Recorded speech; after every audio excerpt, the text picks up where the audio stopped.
working with Python and encountered a file with a PIP extension? These relate to the Python package installer ecosystem in various ways.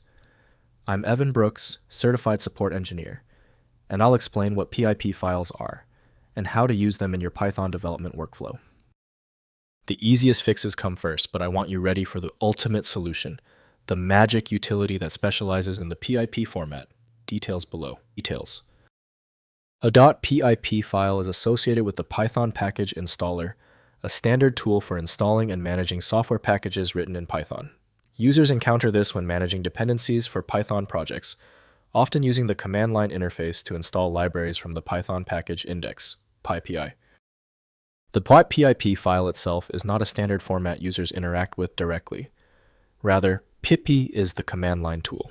The packages it manages, wheels or source distributions, are typically compressed archives containing Python code, metadata, and dependencies, designed for efficient distribution and installation across different platforms. Historically, the main tool for managing the PIP type has been Python, by Python Software Foundation. The file's internal manifest must be processed by a trusted system-level application. Windows provides no automatic execution, so scripts must be launched through an interpreter or shell. Let's see which program can read this specific version. Right-click the PIP file and hit Open With. Test Python first. If it's not present, choose a different app. That often leads to the fix. If the PIP file is still giving you trouble, relax. The file is resisting. But it's not random. It's one of 3 predictable basic problems. Here's a quick checklist of these common culprits and their immediate solutions. First, opening in text editor. PIP files are plain text and open in any text editor, including Notepad, Visual Studio Code, or Sublime Text. The contents display package names, version specifiers, and pip configuration directives in human-readable format. Edit the file directly to modify package requirements or configuration settings as needed. Next, using with pip command. Use the pip command line tool to process the file based on its purpose.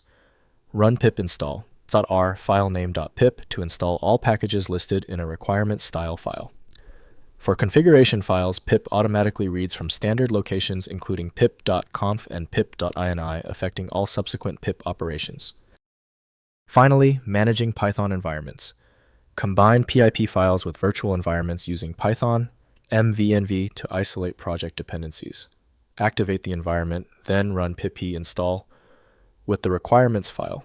This ensures consistent, reproducible Python environments across development team members and deployment targets without dependency conflicts. If compatibility checks failed, it is likely because the file extension name is shared by different developers for unrelated formats, causing your PC to use the wrong reading language. To help resolve this, you might consider a tool with autonomous file reading capability that is designed to look past the extension name and inspect the internal data structure directly. When our initial solutions didn't work, this means the file structure is unusually complex. Skip the frustration and move to File Magic, the universal viewer that consistently succeeds where basic apps stop. Check out filemagic.com to download now. Confirm your success in the comments, hit subscribe so you don't miss any of my upcoming technical guides.